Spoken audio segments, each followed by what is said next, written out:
Hello बच्चों, welcome to trending tutor. स्वागत है आपका एक बार फिर से ट्रेंडिंग ट्यूटर पे। एंड आई होप आप सबकी तैयारी बहुत अच्छी चल रही होगी। लास्ट के 2 महीने रह गए हैं ना, दिसंबर और जनवरी। 15 तारीख से फिर फरवरी में आपके एग्ज़ाम स्टार्ट हो जाएंगे। तो फाइनली थोड़े से दिन रह गए हैं और आप सबकी तैयारी कैसी चल रही है जल्दी से कमेंट करके बताओ। अगर किसी को किसी चीज़ की ज़रूरत है, ठीक है, कोई स्पेसिफिक चैप्टर आपको दोबारा से करना है, रिवीजन चाहिए, ये नोट्स चाहिए, कुछ भी हो तो वो प्लीज़ बताओ। तो उस पर भी हम लेक्चर्स बनाएंगे। और अब हेजिटेशन करने की ज़रूरत नहीं है और थोड़ा सा अपने कॉन्फिडेंस लेवल को भी बूस्ट करो। तो इसी के लिए आज एक ये छोटी सी वीडियो है आपके लिए, जिसमें आपको फाइनल कुछ क्या करना चाहिए, क्या नहीं करना चाहिए और कैसे करना चाहिए, ये हम बात कर लेते हैं। और मार्क्स देख लेते हैं किस कौन सा चैप्टर आपके कितने नंबर का आता है, ताकि आप अपनी प्रिपरेशन की प्लानिंग कर सको। कौन सा चैप्टर आपको पहले करना है, कौन सा बाद में करना है, वेटेज हम देख लेते हैं, ठीक है। तो ये मैथ्स है, ठीक है। पेपर का पैटर्न कैसा रहता है भैया? 5 सेक्शन में आपका क्वेश्चन पेपर डिवाइडेड होता है। सेक्शन ए, जिसमें आपके 1 से 18 क्वेश्चन आएंगे और वो सारे के सारे MCQ बेस्ड रहेंगे, मल्टीपल चॉइस क्वेश्चन। देखो, इनका लेवल इजी ही रहता है, इजी टू हद से हद क्या करोगे, मॉडरेट, बस, इतना ज़्यादा नहीं होता ये। तो 18 नंबर आपके यहाँ से 2 क्वेश्चन आते हैं आपके असर्शन रीजनिंग के, वो भी 1-1 नंबर के आएंगे। सेक्शन बी में आपका 2 नंबर के क्वेश्चन रहते हैं, वेरी शॉर्ट आंसर क्वेश्चन होते हैं। 5 क्वेश्चन आएंगे 2-2 नंबर के। सेक्शन सी 3 नंबर का आता है, 6 क्वेश्चन आते हैं। और सेक्शन डी में 5 क्वेश्चन आएंगे 4 नंबर के। मीन्स 5 क्वेश्चन आपके 20-20 मार्क्स के। यहीं से आपका पेपर ना लेंथी होता है, ठीक है। ये दोनों सेक्शन ही आपका पेपर क्या कराएंगे, लेंथी बनाएंगे। किसी को लगता है ना पेपर बहुत लंबा था, तो वो इन दोनों सेक्शन से आता है। क्योंकि ऐसा नहीं होता कि 5 नंबर में आपका 1 क्वेश्चन आएगा, उस 1 क्वेश्चन में 3 पार्ट होते हैं, है ना। तो 5 नंबर लेने के लिए आपको 3 क्वेश्चन सोल्व करना पड़ेगा। अब यही बात है कि वो सेम चैप्टर से भी हो सकते हैं, वो डिफरेंट चैप्टर से भी हो सकते हैं, समझ रहे हो। तो यहाँ पे ये सबसे मेन एरिया है आपको फोकस करने के लिए। पूरा अगर आपने सिलेबस रिवाइज कर रखा है, पूरे चैप्टर आपको आते हैं, तभी आप 5 नंबर के क्वेश्चन बड़े अच्छे से कर पाओगे। किस्मत अच्छी रहती है तो सेम ही चैप्टर से वो सारे के सारे क्वेश्चन रहते हैं। और ये फाइनल केस स्टडीज़ आएंगी आपकी, 2 से 3 केस स्टडी आएंगी आपकी, 4-4 मार्क्स की वो होगी, ठीक है। उनमें आपको कोई चॉइस नहीं मिलेगी। हाँ, इन 3 सेक्शन में 2 नंबर, 3 नंबर और 5 नंबर वाले सेक्शन में आपको चॉइस मिल सकती है। और कई मैं बता देता हूँ, जो लीनियर इक्वेशन वाला चैप्टर होता है, जिसमें वर्ड प्रॉब्लम्स आती हैं, बच्चों को वर्ड प्रॉब्लम में दिक्कत आती है, तो उसमें काफ़ी हद तक चांसेस रहते हैं कि शायद ना मिले आपको चॉइस। एक क्वेश्चन तो आपका ऐसा फंसेगा ही जिसमें वर्ड प्रॉब्लम में आपको चॉइस नहीं मिलेगी, ठीक है। तो वर्ड प्रॉब्लम को भी ध्यान से लेके चलना। अब देख लेते हैं कौन सा चैप्टर कितने नंबर का आता है आपका।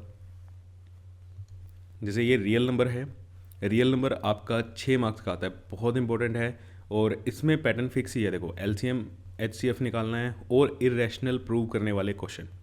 इरेशनल प्रूव करने वाले क्वेश्चन तो आना ही है, तो वहाँ से वो चीज़ तो आपने पक्की करनी है। बाकी ये 4 चैप्टर जो हैं आपके AP तक, ये है आपका अलजेब्रा। अब इसमें सिमिलर सिमिलर से हैं भैया, quadratic equation, linear inequality, polynomials, इनमें क्या है, ठीक है। Polynomial, quadratic equation, same same से क्वेश्चन आते हैं, आपको पता भी नहीं चलेगा पॉलिनोमियल से आया है, क्वाड्रेटिक से आया है, समझ रहे हो। तो ये बड़े सिमिलर हैं। अगर अब कई बच्चों को इनमें बड़ी दिक्कत आती है, फैक्टर नहीं बनते किसी से, है ना। तो भाई कोई टेंशन मत लो, प्रैक्टिस करो सिर्फ। RD शर्मा, RS अग्रवाल, ये सब चीज़ें होंगी। नहीं तो प्रीवियस ईयर क्वेश्चन उठा के देखो, ठीक है। और वहाँ पे आइडेंटिफाई करो कि कैसे क्वेश्चन पूछा जाता है। जस्ट आप ये देख लेते हो ये क्वेश्चन आया और ऐसे सोल्व कर दिया। क्वेश्चन के पूछने का तरीका तो देखो, हमसे कई बार के की वैल्यू निकलवा रहा है, कई बार के की वैल्यू गिवन है, रेशो निकलवा लेता है। तो किस चीज़ में आपको कैसे सोल्व करना है, किस कंडीशन में आपको कैसे सोल्व करना है, इस चीज़ पे फोकस किया करो। ये अलजेब्रा आपका 20 नंबर का बन जाता है, ठीक है ना। 20 नंबर का ये अलजेब्रा है। अब देख लो, अगर आपको अलजेब्रा वीक है तो आप आगे वाले चैप्टर में भी फंसोगे, ठीक है। एरिया रिलेटेड टू सर्कल्स में भी फंस सकते हो, सरफेस एरिया वॉल्यूम में भी फंस सकते हो, कोऑर्डिनेट ज्योमेट्री में फंसोगे, समझ रहे हो। तो अगर आपका अलजेब्रा वीक है, क्योंकि क्वाड्रेटिक इक्वेशन कहीं पे भी बन सकती है। अब ये 2 चैप्टर सेम है ना। और कितने नंबर के मिल रहे हैं आपको, 12 नंबर के आ रहे हैं। अब यहाँ से स्ट्रेटेजी बनाओ कि आप क्या आपका स्ट्रॉन्ग एरिया है, क्या वीक एरिया है। सिमिलर सिमिलर चैप्टर आपको 12 नंबर बेटा। अब इसमें तीन ही चीज़ें आनी हैं, ठीक है। या तो वैल्यू वाले क्वेश्चन आएंगे, आपको एंगल की वैल्यू दी होगी और सिंप्लीफाई करना है आपको, या फिर ए आइडेंटिटी आएगी, आइडेंटिटी वाले क्वेश्चन आएंगे। और यहाँ से आपको क्या आएगा, प्रॉब्लम आएगी, वर्ड प्रॉब्लम, जिसमें लगेगा क्या, यही वैल्यू वाला ही आपका सोल्व होएगा वैल्यू वाले तरीके से। अगर आपको वैल्यू निकालनी आती है, टेबल आपको याद है, तो ये सिमिलर सिमिलर चीज़ें आपको कितने नंबर दे रही हैं, 12 नंबर दे रही है, ठीक है ना। ऐसे आप अपनी प्लानिंग करो कि क्या चीज़ आपको आता है। मैं बार बार कहता हूँ, अपना सबसे पहले तो ना अपने अंदर झांक के देखा करते हैं कि आपको क्या आता है क्या नहीं आता, ठीक है। ये दो चैप्टर 10 नंबर आपको दे रहे हैं। फॉर्मूले लर्न होने चाहिए यहाँ पे, फॉर्मूला की प्रैक्टिस करो। फॉर्मूला शीट आपकी तैयार हो गई, इनफैक्ट अभी तो आपके पास सैम्पल पेपर आते हैं, सब कुछ आता है ना। तो आपको रेडीमेड चीज़ें मिल जाती हैं, तो क्या दिक्कत है। फॉर्मूला डेली फॉर्मूला लर्न करो डेली, ठीक है। स्टैटिस्टिक्स 5 नंबर का बहुत ईजी, प्रोबेबिलिटी 6 नंबर की प्रोबेबिलिटी आ रही है। अब ये तो क्या है, अपने दिमाग को इतनी प्रैक्टिस करो ना यार, कैसे चीज़ें मैनिपुलेट की जा सकती हैं। प्रोबेबिलिटी में और कुछ है ही नहीं, एक चीज़ आने के कितने चांसेस हैं, कितने परसेंट चांसेस हैं, है ना, कि क्या हो सकता है, प्रोबेबिलिटी हो सकती है नहीं हो सकती, कोई इवेंट हो भी सकता है या नहीं हो सकता। कोऑर्डिनेट ज्योमेट्री 6 नंबर की है कोऑर्डिनेट ज्योमेट्री। अब कोऑर्डिनेट ज्योमेट्री में 3 से 4 पैटर्न पे आपका वो फॉर्मूले पूछे जा क्वेश्चंस पूछे जाते हैं। एक तो डिस्टेंस फॉर्मूला हो गया, एक सेक्शन फॉर्मूला हो गया। अब फॉर्मूले तो यहाँ पे दो ही हैं, डिस्टेंस फॉर्मूला है और सेक्शन फॉर्मूला है, इसके अलावा तो नहीं है। लेकिन क्वेश्चन के टाइप आपके कम से कम 3 से 4 टाइप के क्वेश्चन बनते हैं।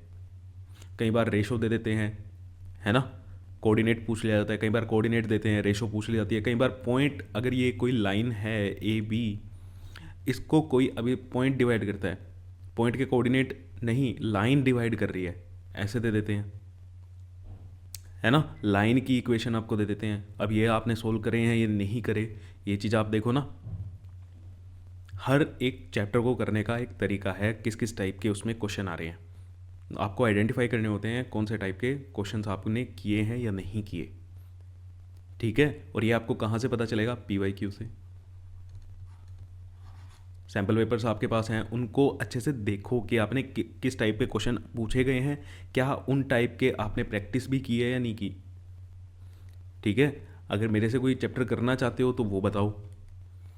ट्रायंगल्स, अब BPT आनी ही आनी है, BPT के बिना तो आपका सोल्व ही नहीं होगा, है ना। तो BPT आपको याद होनी चाहिए, इसकी स्टेटमेंट भी आपको याद होनी चाहिए। In fact area related to circle में आपको डेफिनेशंस भी पता होनी चाहिए। असर्शन रीजनिंग के जो क्वेश्चन आते हैं उसमें आपकी डेफिनेशन भी दे दी जाती है, आपने देखे भी होंगे। लास्ट ईयर भी 2024 के पेपर उठा के देख लो, उसी में मिल जाएगा आपको। एरिया रिलेटेड टू सर्कल से आपके असर्शन रीजनिंग में क्वेश्चन आए हुए हैं, डेफिनेशन बेस। अब एक एक नंबर कहाँ से आपको लेना है ये तो आप देखो ना, आप वो चीज़ कर भी रहे हो या नहीं। हर एक टीचर आपको सारी चीज़ें करा रहा है। आप किसी भी प्लेटफॉर्म पे अगर पढ़ रहे हो, अपना ऑफलाइन पढ़ रहे हो किसी से, वो उसने हर एक चीज़ कराई होगी बेटा, ठीक है। अब सर्कल है, सर्कल में या तो भैया पाइथागोरस लगेगी, कई क्वेश्चन ऐसे होंगे जिसमें आपको ट्रिग्नोमेट्री लगानी पड़ेगी, कई क्वेश्चन ऐसे होंगे जिसमें ट्रिग्नोमेट्री से सोल्व होगा, कई क्वेश्चन ऐसे होंगे जिसमें आपको कॉन्ग्रुएंसी लगानी पड़ेगी, जिसमें आपको कॉन्ग्रुएंसी भी लगानी पड़ेगी। क्या आपने इन टाइप के क्वेश्चंस करे, है ना। अब कैसे पता चलेगा किसमें ट्रिग्नोमेट्री लगेगी, किसमें कॉन्ग्रुएंसी लगेगी। बेटा कहीं पे भी अगर साइड्स इक्वल करनी आ जाए तो कॉन्ग्रुएंसी लगा के करके देख लो, नहीं होता है तो ट्रिग्नोमेट्री लगाओ। एंगल आपको गिवन है, एक साइड आपको गिवन है, तो क्या लगाओगे, ट्रिग्नोमेट्री लगाओगे। अब आपको मान लो कोई बच्चा कहता है मेरे को तो ट्रिग्नोमेट्री में ही प्रॉब्लम है, तो वो सर्कल के क्वेश्चन में फंसेगा, ठीक है। ये मैथ सब कुछ लिंक होता है। तो आप अपनी तैयारी देखो आपने किस हिसाब से की है, ठीक है, किस टाइप के आपने क्वेश्चंस कवर किए हैं या नहीं किए। मैं ये सब क्लीन कर देता हूँ, आपने देख तो लिया ही है।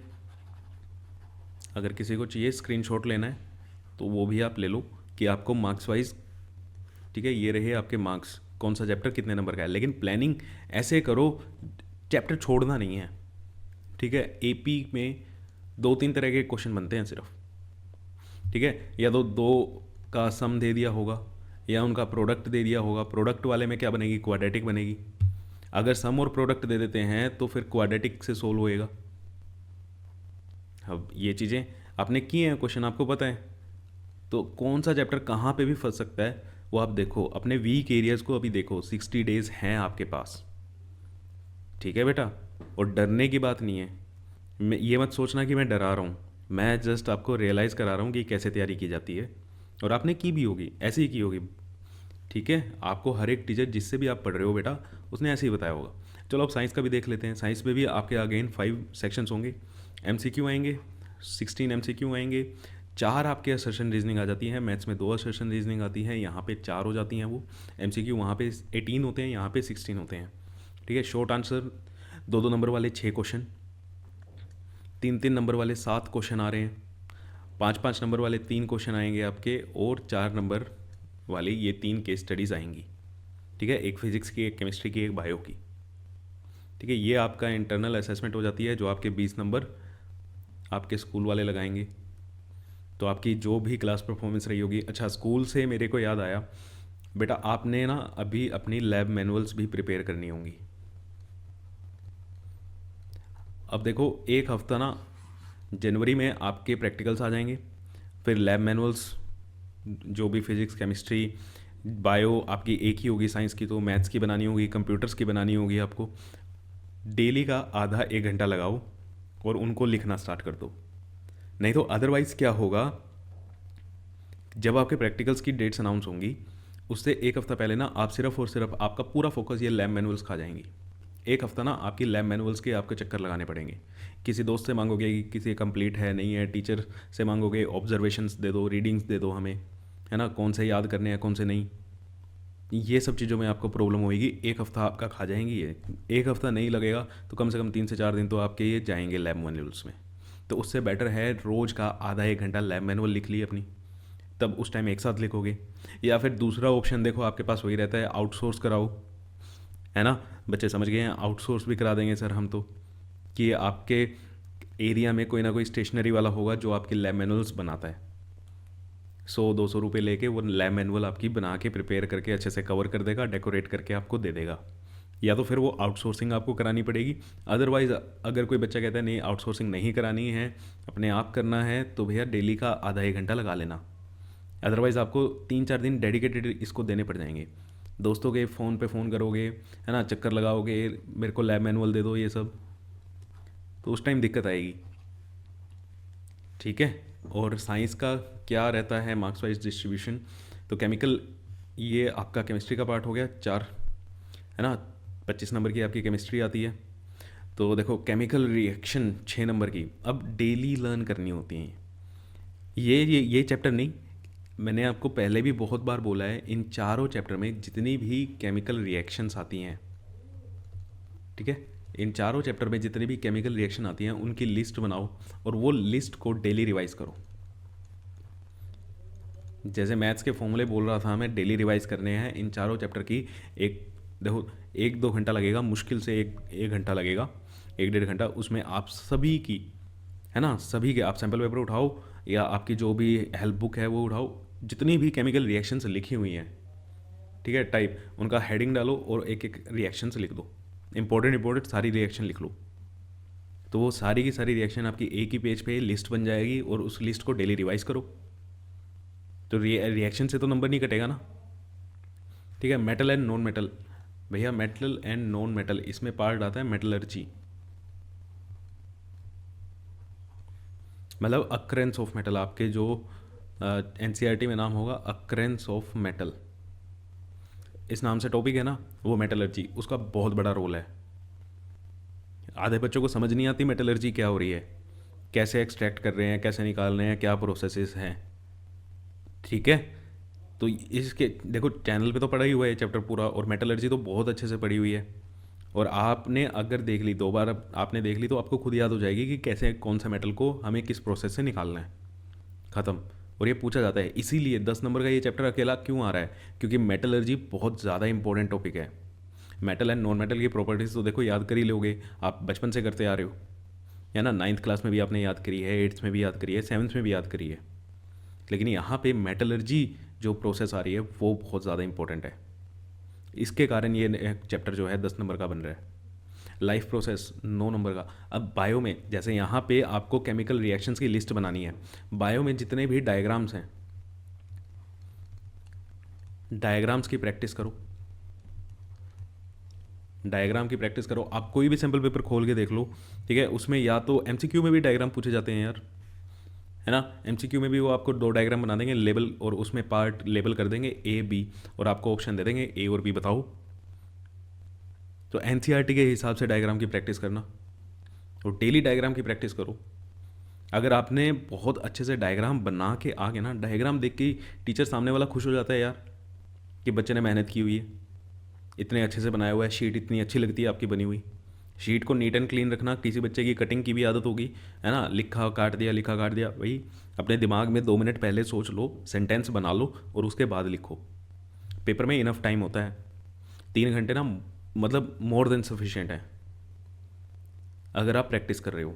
अभी आपको बताता हूँ आगे प्रैक्टिस भी कैसे करनी है। Control and coordination, how do organisms reproduce, and ये हेरिडिटी वाला चैप्टर, इवोल्यूशन तो है ही नहीं, तो हेरिडिटी वाला चैप्टर और ये हाउ डू ऑर्गेनिजम्स रिप्रोड्यूस, इसमें कुछ कुछ कॉमन टॉपिक्स आते हैं, इनकी टर्मिनोलॉजी कुछ कुछ क्या है कॉमन है, तो बहुत इंपॉर्टेंट है। कभी ये ज़्यादा मार्क्स का हो जाता है, ये कम का हो जाता है, ठीक है। 3 और 7 का लिखा हुआ है, लेकिन ऐसा ज़रूरी नहीं है कि ये 3 ही नंबर का आएगा, ठीक है, ऐसा ज़रूरी नहीं है 3 ही नंबर का आएगा, 5 नंबर का भी जाता है, 6 नंबर का भी पहुंच जाता है ये। तो इन दोनों का थोड़ा सा रिलेशन ध्यान रखना, इन दोनों चैप्टर का। इन दोनों चैप्टर को ना आप इकट्ठे पढ़ना, ठीक है, मतलब इन दोनों को एक लेके चलना, तब आप ज़्यादा अच्छा स्कोर कर पाओगे बायो में, क्योंकि बहुत छोटी छोटी चीज़ें हैं जो कॉमन भी हैं और पूछी जाती है। अब ये 3 नंबर का लिख दिया तो इसका मतलब ये नहीं है कि यहाँ पे 3 ही नंबर का आएगा, समझ रहे हो। कॉन्ट्रासेप्शन मेथड्स, भैया कॉन्ट्रासेप्शन मेथड ही 3 नंबर के पूछ लिए जाते हैं, समझ आ रही है। लास्ट ईयर के पेपर उठा के देखो, मैंने प्रैक्टिस सेशन में भी कराया हुआ है, कॉन्ट्रासेप्शन मेथड ही 3 नंबर के पूछ लिए जाते हैं, उसके अलावा और भी क्वेश्चंस आते हैं।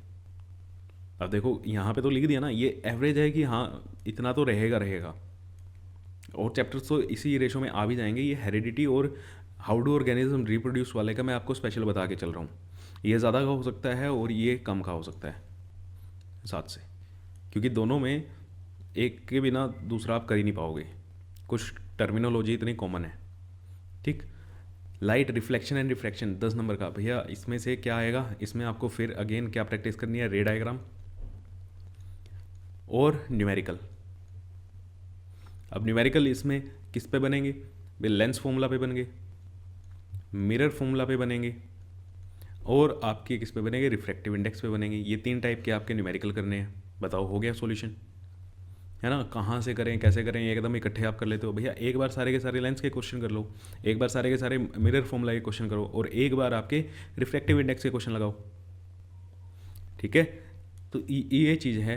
अब इस हिसाब से आपको स्टडी करनी है, कोई भी चीज़ छोड़ के मत जाना यार। एक वो चीज़ तो सबको पता ही होती है, जो चीज़ छोड़ के जाओगे वही चीज़ सबसे ज़्यादा आती है। Electricity again most important. अब यहाँ पे भी न्यूमेरिकल आते हैं, ये 2 चैप्टर आपके न्यूमेरिकल के हैं, यहीं से आएंगे न्यूमेरिकल आपके, ठीक है, यहीं से आपके न्यूमेरिकल आएंगे। और भैया इलेक्ट्रिसिटी में ओम्स लॉ पे आएगा, और किस पे आएगा, रेजिस्टिविटी वाले क्वेश्चन आ सकते हैं, लेंथ बढ़ा दी कम कर दी वो क्वेश्चन, पावर से क्वेश्चन आएंगे, पावर और हीट से। ये 3 टाइप के आपके न्यूमेरिकल बनते हैं। ओम्स लॉ के क्वेश्चन कर दो, रेजिस्टिविटी वाले क्वेश्चन करो, कराए हुए हैं, सब कुछ कराए हुए हैं। और इलेक्ट्रिसिटी का तो मैंने 20 से 25 न्यूमेरिकल सारे उसमें सभी टाइप के आपके कवर हो रहे हैं। एक लेक्चर पड़ा हुआ है जिसमें सिर्फ और सिर्फ न्यूमेरिकल किए हुए हैं। किसी बच्चे ने बोला था कि न्यूमेरिकल करने में ना बहुत ज़्यादा दिक्कत आ रही है, तो हमने उसके ना न्यूमेरिकल ही किए थे, सारे टाइप के न्यूमेरिकल वहाँ पे किए हुए हैं, उसको जाके देखो। अगर किसी में यहाँ पे किसी को सर्किट सोल्व करने नहीं आ रहे तो उस पर भी एक डेडिकेटेड लेक्चर पड़ा हुआ है, ये चैप्टर पूरा कंप्लीट पड़ा हुआ है, ठीक है। सर्किट अगर आपको सोल्व करने नहीं आ रहे तो लेक्चर देख लो, मैं नहीं कहता कि आपको सर्किट दोबारा इशू भी आएगा सोल्व करने का। Magnetic effect of current again most important chapter है, ठीक है। इसमें बच्चों को सबसे ज़्यादा दिक्कत आती है डायरेक्शन की, है ना, पता नहीं है कहाँ पे राइट हैंड रूल लगाना है, कहाँ पे लेफ्ट हैंड रूल लगाना है।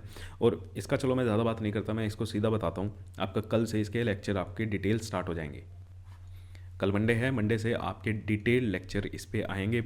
अगले हफ्ते में पूरा का पूरा चैप्टर ये कवर हो जाएगा। ठीक है, कोई आपको डायरेक्शन की दिक्कत नहीं आएगी। आगे ये थ्योरी वाला चैप्टर है भैया, थ्योरी आपको लर्न करनी है, और इतनी भी नहीं है ये इस चीज़ में। ये ईवीएस जो आप यार बचपन से ईवीएस पढ़ते आए हो उसी का तो टॉपिक है ये, ठीक है ना, उसी से रिलेटेड है, तो आपको याद करना भी ज़्यादा मुश्किल नहीं है। ठीक है, तो मार्क्स वाइज आपने देख भी ली। न्यूमेरिकल आपके कहाँ से आएंगे, फिजिक्स में जो भी न्यूमेरिकल आएंगे वो इन 2 चैप्टर से ही आएंगे, लाइट से और इलेक्ट्रिसिटी से। अब इसमें काफ़ी ज़्यादा पार्ट है, इसमें 3 पार्ट आ गए ना, लेंस का आ गया, मिरर का आ गया, रिफ्रैक्टिव इंडेक्स का आ गया। ये 3 पार्ट में ये चैप्टर डिवाइडेड है। ठीक है, तो उस हिसाब से सोल्व करो इसको। क्लियर है, तो मेरे हिसाब से ये चीज़ कवर होगी आपको कि कैसे क्या करना है। हर एक चैप्टर के हिसाब से मैंने आपको डिटेल भी बता दी है ना। तो ये क्लीन कर देता हूँ, फिर भी आपको एक लास्ट टाइम मैं सब कुछ बता देता हूँ कि कैसे आपको लास्ट मंथ में क्या स्ट्रैटेजी आपकी रहनी चाहिए और कैसे आपको सोल्व करना चाहिए। रिवीजन आपके नए शेड्यूल बना लिए है ना। पहले तो देखो, हर बार मैं यही कहता हूँ कि चैलेंजिंग जो आपको लगता है कि कौन सा पोर्शन आपको आपका वीक लगता है, मुश्किल लगती है चीज़ें, उसको उठा लो भैया। 60 डेज़ हैं अभी, पूरा का पूरा दिसंबर का मंथ पड़ा हुआ है, पूरा का पूरा आपका जनवरी का मंथ पड़ा हुआ है। हाँ, इसमें आपके 15 दिन तो ख़राब होंगे। ठीक है, 60 में से आप मान के चलो मोटा मोटा 45 दिन आपके पास हैं। 15 दिन कहाँ ख़राब होंगे, प्री बोर्ड्स चलेंगे, फिर आपके क्या कहते हैं, प्रैक्टिकल्स आ जाएंगे, है ना, क्रिसमस भी आ जाएगा, न्यू ईयर भी आ जाएगा, ये सब वो तो सब छोड़ देना, वो हर साल आता है, हर साल 10th नहीं आती है ना, वो सब चीज़ें छोड़ सकते हो। तो आपके चैलेंजिंग एरिया देखो कौन से हैं, कौन से सब्जेक्ट में किस टॉपिक में आपको मुश्किल लगता है। क्लियर, ये सब चीज़ें फिर उनको सबसे पहले रिवाइज़ करना है। और डेली का गोल भैया बिठा लो, ठीक है ना। अब तो 45 दिन की बात है, इसको उठाओ, और ये जब तक ख़त्म नहीं होता ना, सोना नहीं है। चाहे आपको रात के 1 बजे 2 बजे, कई बार बच्चे कहते हैं चलो सुबह उठ के कर लेंगे, वो अगले दिन का शेड्यूल में ऐड होता रहता है। ठीक है, आपने एक कैलेंडर में अपना चार्ट तो बना लिया होगा ना, आज मैंने ये करना है, आज का ये करना है। अगर आप एक भी दिन का मिस कर रहे हो, वो अगले दिन में ऐड हो रहा है ना, फिर वो अगले दिन का कब करोगे। ऐसे तो ऐड होता जाएगा, 45 दिन खत्म हो जाएंगे, बोर्ड के पेपर आ जाएंगे, फिर कब करोगे, बोर्ड के पेपर के बाद थोड़ी करेंगे। तो मैं सीधा कहता हूँ, डेली अगर गोल आप बना रहे हो तो इतना बनाना कि आप ख़त्म कर दो। ठीक है, टॉपिक वाइज बनाओ, चैप्टर वाइज बनाओ, जैसे भी बनाओ, आपको वो ख़त्म करना है। ख़त्म नहीं हुआ तो सोना नहीं है, बस बात ख़त्म। इतनी सी बात, मेरी बात ध्यान रखना, अगर ख़त्म नहीं हुआ तो सोना नहीं है। ठीक है, नेक्स्ट है रिवीजन नोट्स। रिवीजन नोट्स बनाओ भैया, आपके माइंड मैप्स आपके सैम्पल पेपर में भी दिए होते हैं। ठीक है ना, कंसाइज नोट्स बनाओ, फ्लैश कार्ड्स बनाओ, जिससे जैसे फ्लैश कार्ड्स क्या लिस्ट ही तो होती हैं यार, ये फॉर्मूला की लिस्ट बन गई आपकी, केमिकल रिएक्शंस की लिस्ट बन गई, डायग्राम्स की लिस्ट बन गई। ठीक है, ये सब चीज़ें एक बोर्ड पे लगा लो अपने, या तो इनकी अलग से 10-10 रुपये की कॉपी आती हैं, वो उसमें लिख लिया करो सारी चीज़ें जो सिमिलर होती हैं वो एक साथ। फॉर्मूला, डेफिनेशन, और जो आपकी डेट्स होती हैं एसएसटी में, डेट्स जो आपकी इंपॉर्टेंट होती हैं उनको याद रखो। उनको ये, अब ये चीज़ें याद कैसे रहेंगी, एक बार याद कर लो, आज आपने याद कर ली, परसों आप भूल जाओगे। ये जो काम है ना, कुछ चीज़ें जो आप लिस्ट बना रहे हो, ये डेली बेसिस पे करना है। ठीक है, रिएक्शंस अगर लिखी डेली बेसिस पे याद करनी है, फॉर्मूला लिखा डेली बेसिस पे याद करनी है, एसएसटी की डेट्स वो डेली बेसिस पे देखनी है। अब डेली बेसिस पे जब आप करोगे, हर रोज़ आपका टाइम कम होता जाएगा। टेंशन मत लेना कि टाइम बढ़ेगा, टाइम कम होता जाएगा, उसकी दिक्कत नहीं है, लेकिन करनी डेली बेसिस पे है, अदरवाइज़ तो आप भूलोगे। ठीक है, आप क्या, टीचर भी भूलते हैं, कोई दिक्कत नहीं, अब उनको भी इसलिए याद रहती है क्योंकि वो डेली लेक्चर लेते हैं। ठीक है, तो डेली बेसिस पे ये चीज़ें करनी होती हैं। Focus on the important area, weightage मैंने आपको बता दी है। ठीक है, सिलेबस आपको पता है, हाई वेटेज चैप्टर कौन से हैं, अब आपको ये भी पता चल गया है, उसमें कैसे करने हैं ये भी आपको पता चल गया है। और कॉन्सेप्ट को कोशिश करो, अभी भी आपके पास 45 डेज़ हैं। अगर कोई आपका वीक एरिया है जिसमें आपको दिक्कत आती है, तो बच्चे क्या करते हैं, उसको रटने लग जाते हैं कि ऐसा आएगा तो ऐसे कर लेंगे। रटो मत, 45 दिन हैं अभी आपके पास, उसको कॉन्सेप्ट को उसको समझो। ठीक है, किसी की वीडियो देखो, ऑनलाइन जाओ, कैसे भी जाओ, अपने टीचर को पकड़ो, जो भी आपका ट्यूशन जा रहे होगे आप, तो वहाँ पे उस चीज़ को कॉन्सेप्चुअली अंडरस्टैंड करने की कोशिश करो। क्योंकि जब आप कॉन्सेप्ट करते हो ना, तो आपके ब्रेन की फंक्शनिंग जो होती है वो, उसकी एफिशिएंसी बढ़ जाती है। मेमोरी बेस पे आप जितनी भी चीज़ें रखोगे, ठीक है ना, अगर आप मेमोरी भरते रहोगे अपने दिमाग की, है ना, रैम ही अगर भरते रहोगे तो उसको निकालना ही मुश्किल हो जाता है। जब हमारे कॉन्सेप्ट्स क्लियर हो जाते हैं ना, तो हमारे दिमाग को काम करने में इतनी दिक्कत नहीं आती। जितना उसको सोच के करने में दिक्कत आती है, ठीक है, जितना उसको सोच के करने में। अगर आप बाइक वगैरह चलाते हो, अब आपके हाथों को, आपके दिमाग को आदत हुई है कैसे, आज बाइक पे बैठना, स्टार्ट करना और एक एक स्टेप सोच के करना कि पहले मैंने की ऑन करनी है, ठीक है, फिर मैंने किक मारनी है, सेल्फ मारनी है, फिर पहला गियर लगाना है, क्लच दबाना है, फिर धीरे धीरे क्लच छोड़ना है। आपको इनिशियल स्टार्ट करने में ही 10 की स्पीड पे ही आपको कितनी दिक्कत आ जाएगी। अदरवाइज़ क्या करते हो, आप बैठते हो और एकदम पता ही नहीं चलता, आपको भी नहीं पता, याद ही नहीं है कि मैं ऐसे ऐसे करता हूँ। तो जब आपकी अंडरस्टैंडिंग बन जाती है, हैबिट बन जाती है, ठीक है, आपको चीज़ें अच्छे से याद होंगी, तो ब्रेन की एफिशिएंसी भी बढ़ जाती है। और ये तो मोस्ट इंपॉर्टेंट है ही है, PYQs। और आपको पता है प्रैक्टिस सेशन आ रहे हैं चैनल पे, डेली क्या आ रहे हैं, प्रैक्टिस सेशंस आ रहे हैं बेटा, उसको करना मत भूलना, उसमें आपके PYQ भी हो जाएंगे। और वो जो हमने रखे हुए हैं उसमें ऐसा नहीं है आपके केमिस्ट्री के एक चैप्टर का आ रहा है, बायो का एक चैप्टर का आ रहा है, फिजिक्स का आ रहा है या मैथ का आ रहा है, उसमें रैंडम आ रहा है, जैसे आपका पूरा क्वेश्चन पेपर आता है। अभी हाँ, इसमें मेरे को एक और बहुत इंपॉर्टेंट चीज़ याद आई, जो बच्चे चैप्टर वाइज सोल्व कर रहे हैं।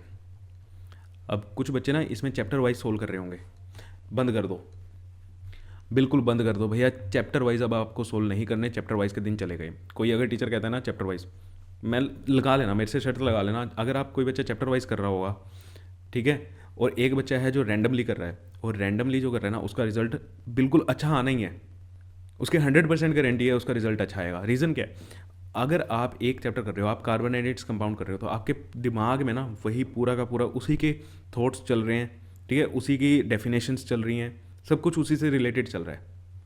आप जितने क्वेश्चन सोल्व करोगे, आपने 10 क्वेश्चन अगर कार्बोहाइड्रेट्स कंपाउंड के आप सोल्व कर रहे हो, तो 10 क्वेश्चन तक आपका दिमाग सेम वर्किंग पे है, ठीक है ना, उसका ग्राफ सेम चल रहा है, कार्बोहाइड्रेट्स कंपाउंड का उसने अपने दिमाग में चैप्टर खोल रखा है।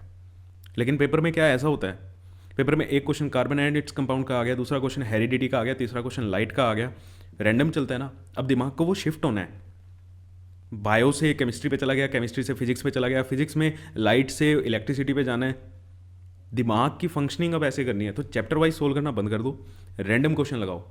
सैम्पल पेपर अब आपको PYQ करने हैं, सैम्पल पेपर में जो बच्चे चैप्टर वाइज सोल्व कर रहे हैं प्लीज़ बंद कर दो।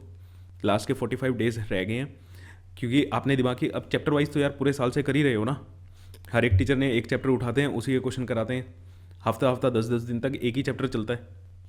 तो चैप्टर वाइज तो बहुत हो गया, और आपने नवंबर के मंथ में चैप्टर वाइज किया भी होगा। अगर मेरी लास्ट वीडियो देखोगे उसमें चैप्टर वाइज का बोला हुआ है मैंने, लेकिन अब मैं मना कर रहा हूँ चैप्टर वाइज। उसका रीज़न है क्योंकि अब जो आपके पेपर आने हैं उसमें शफल्ड आना है पूरा का पूरा सिलेबस, और अपने दिमाग को भी तो उसकी आदत डालो ना, शफलिंग करे आपका ब्रेन भी। बायो से केमिस्ट्री पे जंप करनी है, केमिस्ट्री से फिजिक्स पे जंप करनी है, फिर एकदम बायो पे जंप करनी हो, क्या पता है आपको किस पैटर्न में आपका क्वेश्चन पेपर अरेंज्ड है, बायो के क्वेश्चन के बाद कौन सा क्वेश्चन है, समझ रहे हो। तो अब इसको तो बंद करो और अपना रैंडम लगाओ। इसीलिए हमने प्रैक्टिस सेशंस भी लेके आए हैं, उसमें भी आपका रैंडम चल रहा है। एक क्वेश्चन बायो का आ गया, एक फिजिक्स का आ गया, एक केमिस्ट्री का आ गया, दूसरा भी केमिस्ट्री का आ गया, फिर तीसरा फिजिक्स का आ गया। तो इनको तो देखना मत भूलना। अगर कोई बच्चा ये भी देख लेता है ना, उसके भी बड़े अच्छे नंबर आ जाएंगे, क्योंकि इसमें सारे के सारे PYQ भी हैं, और आपके जो क्वेश्चन आता है उससे जो और भी एक तो क्वेश्चन आ गया वो तो हमने सोल्व कराई, उससे रिलेटेड और भी जो डेफिनेशंस हो सकते हैं, इंपॉर्टेंट पॉइंट्स हो सकते हैं, वो भी हम डिस्कस कर रहे हैं। तो वहाँ से भी आपकी आधे घंटे के अंदर अच्छी तैयारी हो जाती है। और टाइम मैनेजमेंट का मैंने आपको कल वाले लेक्चर में भी बताया है, आप 2 घंटे 40 मिनट का टाइमर सेट करके बैठा करो, ठीक है। आप अपना एक सैम्पल पेपर सोल्व करते हो, रैंडमली आपने जो करना है वो उसको सोल्व करने में आपको 2 घंटे 40 मिनट का टाइम देना है, ठीक है। इसके अंदर आपका पेपर सोल्व हो रहा है तो बहुत अच्छी बात है, अगर इससे ज़्यादा टाइम लग रहा है तो बहुत बुरी बात है, ठीक है। और इसको सोल्व करने के बाद फिर इसको एनालाइज भी करना है। कई बार बच्चे सोल्व कर देते हैं, एनालाइज भी करना है कहाँ पे आपका गलती हुई है, उस टॉपिक को दोबारा से आप रिवाइज करो, ठीक है बेटा। और यही है, मॉक टेस्ट अपना बनाओ, इसमें यही चीज़ लिखी हुई है कि अपने सिमुलेट करो एग्ज़ाम कंडीशंस को, जैसा एग्ज़ाम होता है फुल लेंथ के मॉक टेस्ट लो और अपने वीक एरियाज पे काम करो, उनको एनालाइज करो कहाँ कहाँ पे आपने गलतियाँ की हैं। लेकिन 2 घंटे 40 मिनट मैक्स टाइम ये आपको अलॉट करना है, इसका टाइमर लगा के बैठ जाया करो, ठीक है। तो आज के लिए इतना ही था।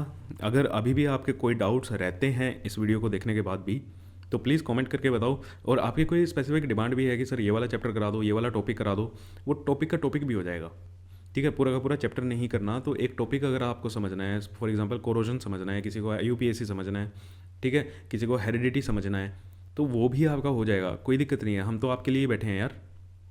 ठीक है, तो चलो मिलते हैं आपसे। और प्रैक्टिस सेशन ज़रूर लगाओ यार, प्रैक्टिस सेशन आप ही के लिए हैं, प्रैक्टिस सेशन आपने ज़रूर लगाने हैं। ठीक है, तो मिलते हैं आपसे नेक्स्ट वीडियो में, नेक्स्ट लेक्चर के साथ। तब तक के लिए thank you so much. Video को लाइक कर देना, शेयर कर देना और चैनल को सब्सक्राइब कर देना। थैंक यू बच्चे।